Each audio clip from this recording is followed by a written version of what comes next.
Oi, oi, como é que vocês estão?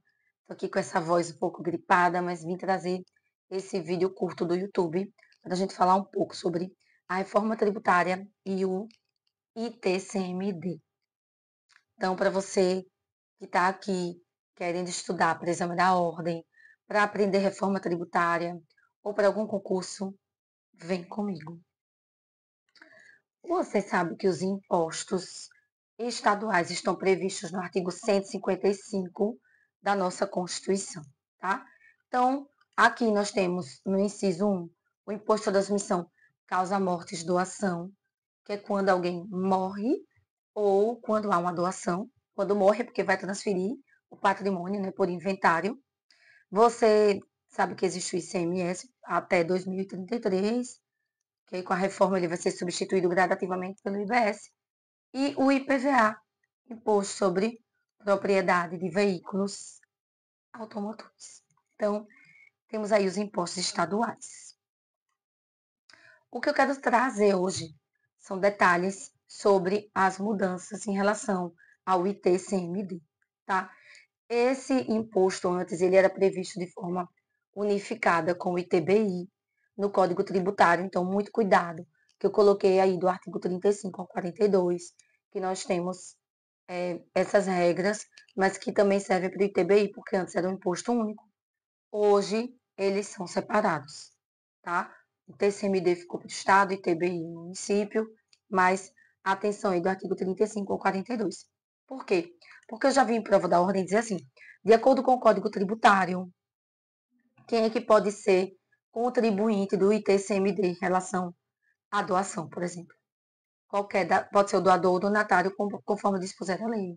Qualquer das partes, então, o Código Tributário diz isso. Ele pode perguntar, está no artigo 42. Então, a gente tem que ter atenção, tá? Porque esses artigos, eles regulamentam aí o ITCMD e o ITBI, como era antes de forma unificada. Hoje não são mais. Bom? Então, novas regras para o ITCMD. Parágrafo 1º do artigo 155, anota aí. O imposto previsto no inciso 1, que é o ITCMD, e eu que coloquei em vermelho, tá? Relativamente a bens imóveis, não mudou nada em respectivos direitos. Compete ao Estado da situação do bem ou do Distrito Federal.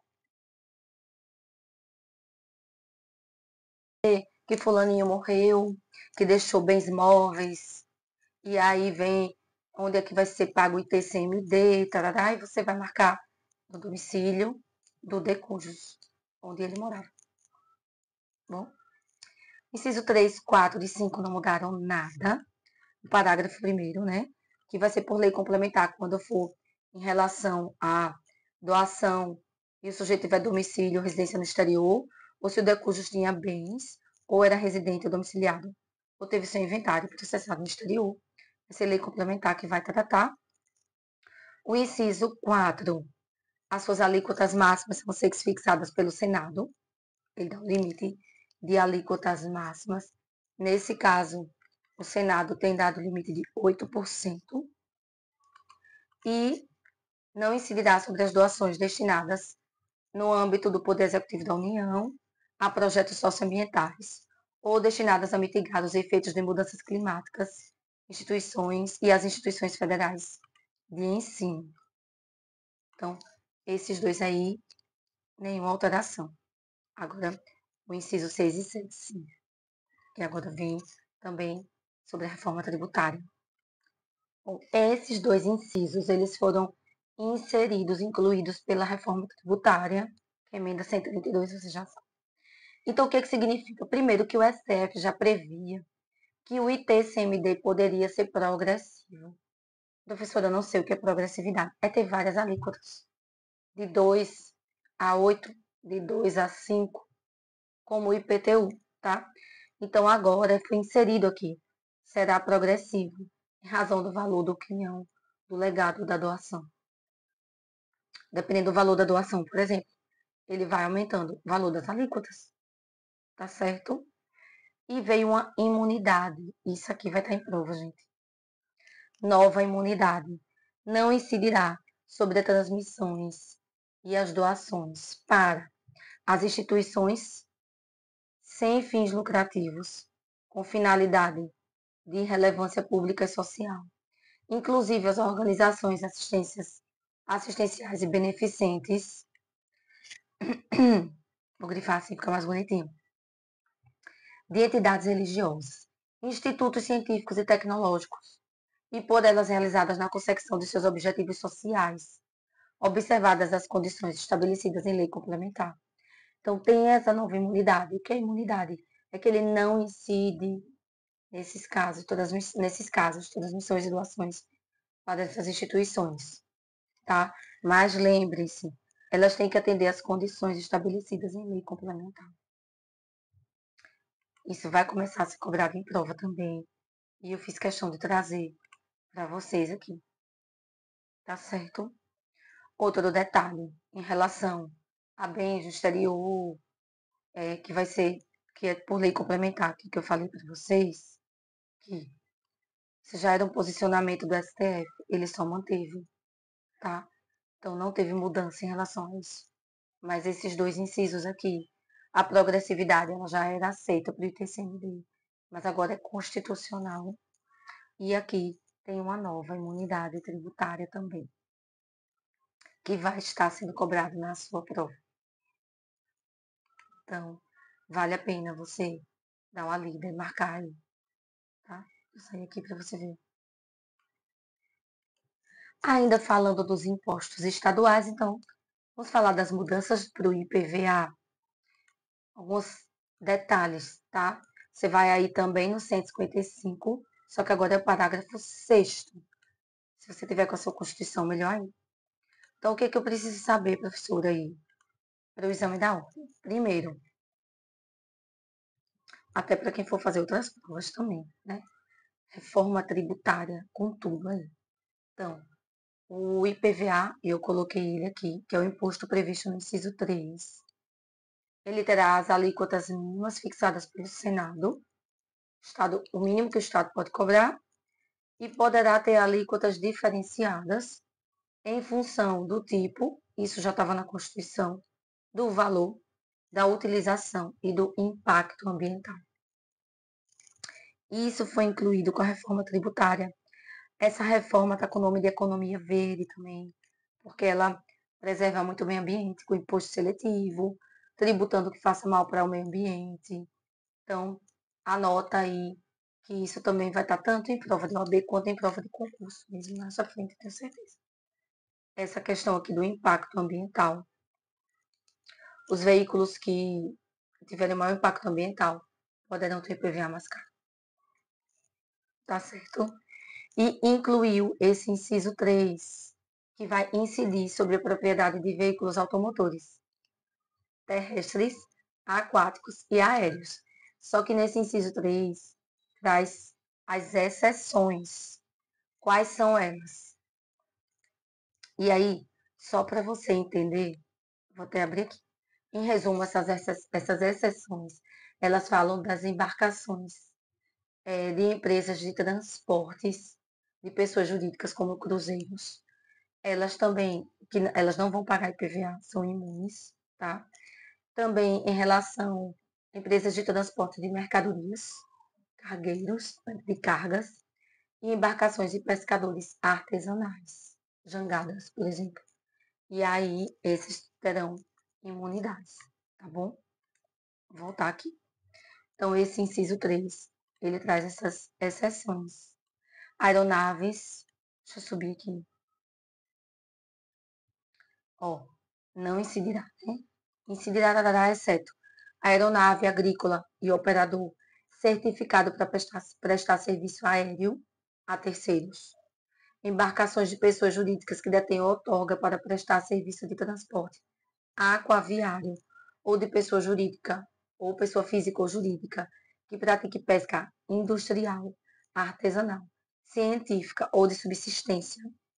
Plataforma suscetível de se locomoverem na água por meios próprios, inclusive aquelas cuja finalidade seja a exploração de atividades econômicas em águas territoriais e zona econômica exclusiva em embarcações que tenham a mesma finalidade principal, tratores e máquinas agrícolas.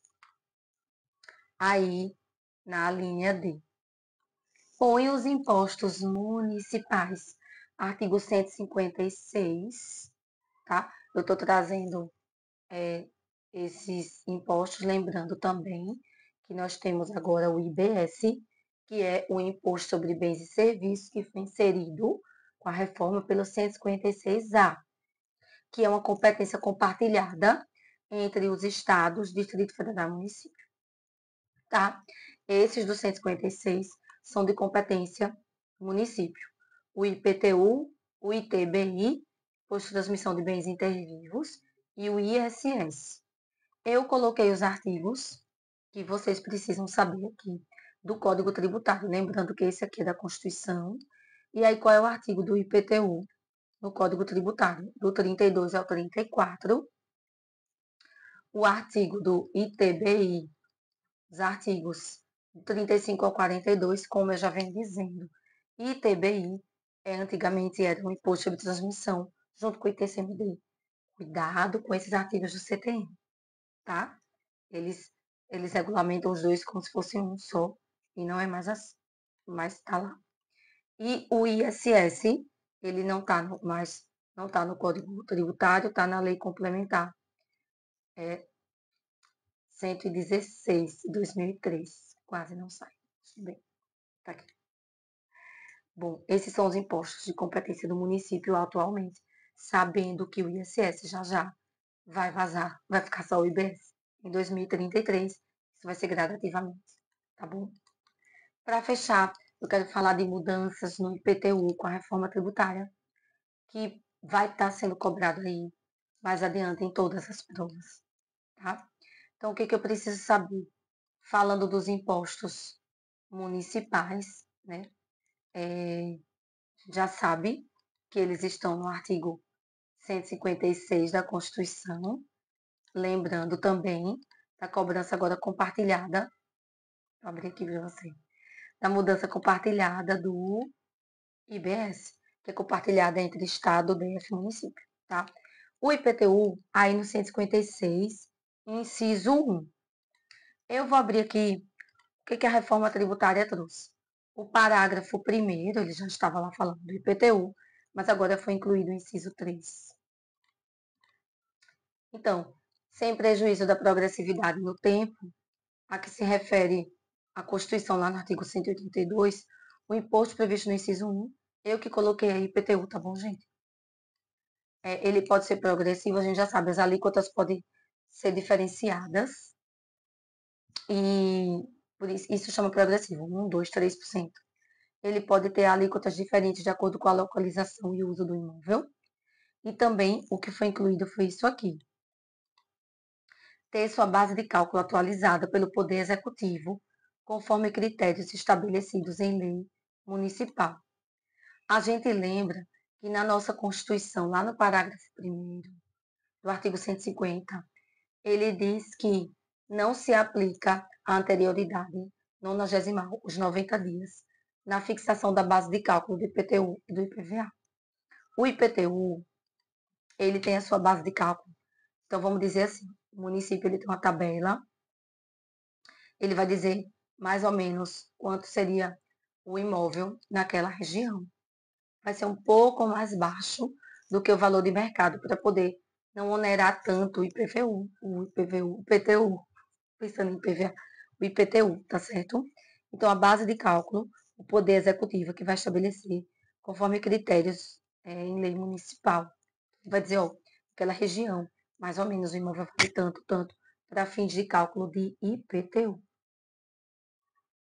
E aí, para fechar, lembra que isso foi incluído agora, isso é importante, com a reforma tributária, tá bom? Já é algo que acontece, mas eles colocaram na Constituição. E eu trouxe essa jurisprudência. É constitucional. Lei municipal, a jurisprudência do STF, tá? Tema de repercussão geral. É constitucional. Lei municipal que delega ao Poder Executivo a avaliação individualizada para fins de cobrança de IPTU de imóvel novo, não previsto na planta genérica de valores. Então, imóvel novo, ela vai dizer, vai fazer uma avaliação individualizada, desde que fixados em lei os critérios para avaliação técnica e assegurada ao contribuinte o direito de contraditório, de ir lá impugnar, dizer que tem algum erro naquela avaliação. Então era isso que eu queria trazer hoje, meio gripada, enfim, mas são assuntos importantes que a gente tem que estar falando aqui mesmo. Tá bom? Até o próximo vídeo. Tchau, tchau.